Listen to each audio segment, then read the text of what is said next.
Sin! I miss you! I miss you too. Ano palang ginagawa mo dito? Tatanong lang sana ako sa'yo eh.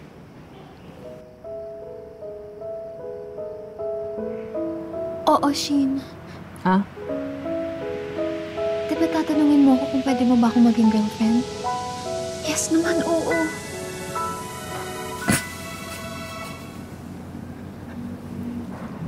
Hindi. Ano ba? Sira ka talaga. Ganon.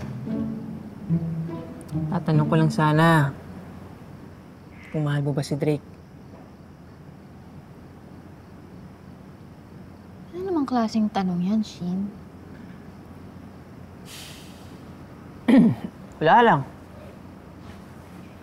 Siyempre, as your best friend, gusto ko lang malaman kung ano ba talaga kayo ni Drake.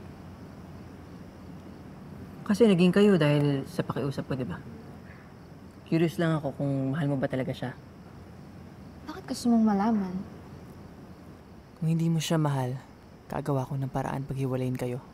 Ayoko mapunta ka sa katulad ni Drake. Basta. So ano na?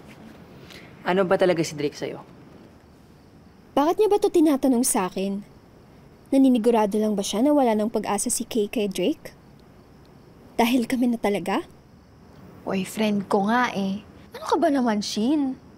Malapit na nga kaming mag-monthsary eh. Sige lang, Alice Perez. Lokohin mo lang si Shin at ang sarili mo. Well, wala ka nga bang nararamdaman kay Drake? Eh mukhang dumadalas na ang palpitations mo eh. Talaga?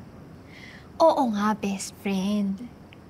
Di ko nga alam kung anong gift ibibigay ko sa kanya sa monthsary namin eh.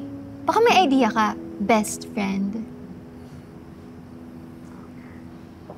Libro na lang siguro. Hindi naman yata mahilig yun sa ibang bagay eh.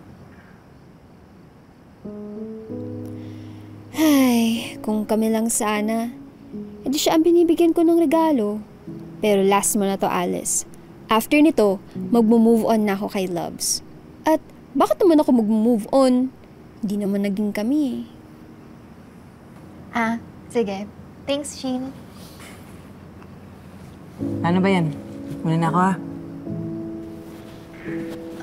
Shin!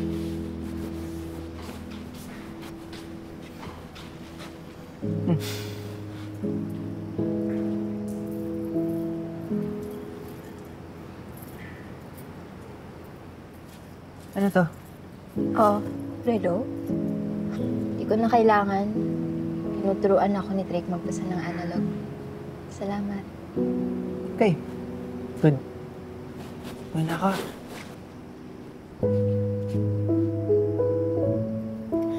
Hi, Sheen. Letting you go now. Hindi na kita tatawaging Loves. Siguro pang friends lang talaga tayo.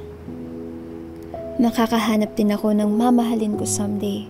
Pero hindi ka makakahanap ng magmamahal sa'yo the way I did. Ikaw laging hanap-hanap, ang hanap